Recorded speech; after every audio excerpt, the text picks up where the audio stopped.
उन सभी के चरणों में कोटि कोटि नमन एवं वंदन।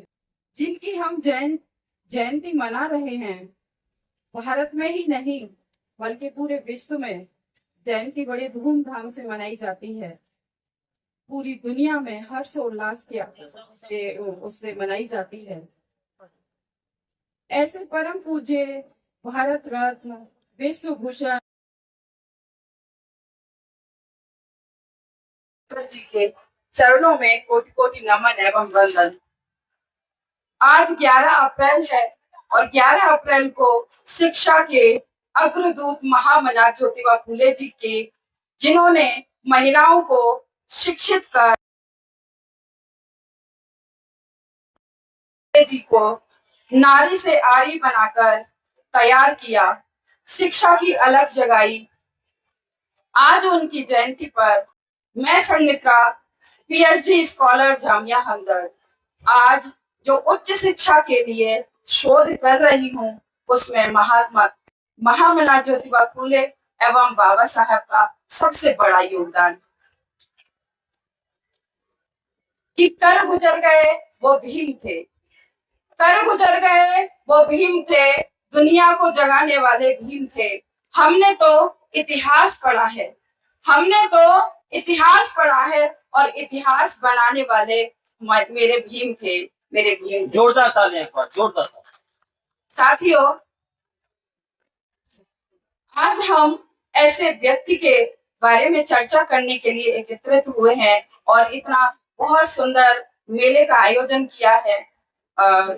श्रद्धेय डॉक्टर सर का बहुत बहुत आभार। इसमें मैं अपनी बात रखने की कोशिश करती हूँ और जिनकी बात मैं रखना चाहती हूँ वो परम पूज्य बोधिसत्व बाबा साहब के बारे में है, जिन्हें केवल भारत संविधान निर्माता कहना या मतलब उन्हें सिर्फ ये कह के बता दिया गया है कि ये दलितों के नेता हैं, मगर साथियों वो दलितों के नेता नहीं, सभी बहुजन समाज के नेता हैं। हमारे आदर्श हैं, वे एक महान समाज सुधारक, अर्थशास्त्री, राजनीतिज्ञ और सबसे बढ़कर करोड़ों शोषितों की आवाज थे। डॉक्टर भीमराव रामजी अंबेडकर, जिन्हें हम प्यार से बाबा साहेब कहते हैं, उनका जीवन संघर्ष और सफलता की वह गाथा है जो दुनिया के इतिहास में अमिट छाप छोड़ती है। बाबा साहब का जन्म ऐसे समय हुआ जब समाज में जातिवाद की जंजीरों में जकड़ा हुआ था और जिन्हें स्कूल में क्लास के बाहर बैठना पड़ता था, पानी पीने की तक आजादी नहीं थी, लेकिन उन्होंने इन अपमानों को अपनी कमजोरी नहीं बल्कि अपनी ताकत बनाया। उन्होंने सिद्ध किया कि शिक्षा वह शेरनी का दूध है, जो पिएगा वही दहाड़ेगा। जिन्होंने कोलंबिया विश्वविद्यालय और लंदन स्कूल ऑफ इकोनॉमिक्स जैसे संस्थानों से उच्च शिक्षा प्राप्त की, वे उस दौर से सबसे शिक्षित भारतीयों में से एक थे, जिन्होंने अर्थशास्त्र में 2-2 पीएचडी की उपाधियां धारण की। डॉक्टर अंबेडकर का सबसे बड़ा योगदान सामाजिक लोकतंत्र की स्थापना करना था। उन्होंने मनुस्मृति के दहन से लेकर महार सत्याग्रह और कालाराम मंदिर जैसे प्रवेश किया और जैसे आंदोलनों के जरिए अछूतों और पिछड़ों को मानवीय गरिमा का एहसास कराया। उनका मानना था कि जब तक समाज के अंतिम व्यक्ति को सम्मान नहीं मिल जाता, तब तक देश की आजादी अधूरी है। उन्होंने शिक्षित बनो, संगठित रहो और संघर्ष करो का नारा देकर एक मृत्य प्राय और समाज को चेतना जगाई। और सिर्फ बाबा साहेब का गुणगान करना ही नहीं, बल्कि आज मैं यहाँ बोल रही हूँ और ये हायर एजुकेशन प्राप्त कर रही हूँ, तो ये बाबा साहेब की बदौलत है। अक्सर लोग बाबा साहेब को केवल दलितों का नेता मानते हैं, लेकिन वे भारत की समस्त नारी जाति के सबसे बड़े मुक्तिदाता थे। उन्होंने स्पष्ट किया कि मैं किसी भी समाज की, किसी भी समुदाय की प्रगति को उस समुदाय की महिलाओं द्वारा हासिल गई प्रगति से मापता हूँ।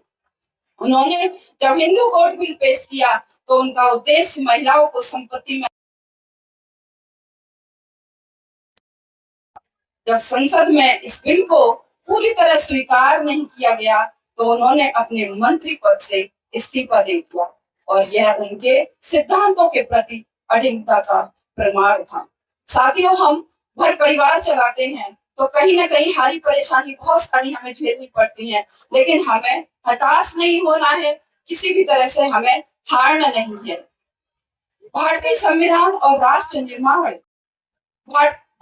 संविधान सभा की ड्राफ्टिंग कमेटी के अध्यक्ष के रूप में उन्होंने भारत को ऐसा दस्तावेज दिया जो विविधता में एकता का सूत्र है। उन्होंने संविधान में केवल नियम नहीं लिखे बल्कि लिबर्टी, इक्वालिटी, फ्रेटर्निटी के मूल्यों का मतलब बीड़ा उठाया। चाहे वह वोट देने का अधिकार हो, मजदूरों के लिए 8 घंटे का नियम हो या रिजर्व बैंक ऑफ इंडिया की स्थापना की नींव, हर जगह बाबा साहब की दूरदर्शिता की झलकती है। जीवन के अंतिम पड़ाव पर उन्होंने 1956 में लाखों अनुयायियों के साथ बौद्ध धर्म को अपनाया। उन्होंने स्पष्ट किया कि वे उस धर्म को मानते हैं जो स्वतंत्रता, समानता और भाईचारा सिखाता हो। उन्होंने विज्ञानवाद और तर्क पर आधारित जीवन जीने का मार्ग दिखाया। साथियों, मैं अंत में अपनी बात एंड करती हूँ, कहना चाहती हूँ कि मैं बाबा साहब हैं वो केवल एक व्यक्ति नहीं बल्कि एक विचार है। आज हम जिस स्वतंत्र भारत में सांस ले रहे हैं उसकी नींव में उनकी कलम की ताकत है। उनके प्रति सच्ची श्रद्धांजलि यही होगी कि हम उनके दिखाए हुए मार्ग पर, समानता के मार्ग पर चलें और शिक्षा को अपना हथियार बनाएं। कोटि कोटि नमन उस महामानव को, कोटि कोटि नमन उस महामानव को जिन्होंने हम कहते हैं कि life should be great rather than long. जीवन लंबा होने के बजाय महान होना चाहिए, महान होना चाहिए। आप सभी ने मेरी बात को ध्यान से सुना, उसके लिए तहे दिल से शुक्रिया, बहुत बहुत आभार। सभी का वंदन। जय भीम, नमो बुद्धाय, जय संविधान।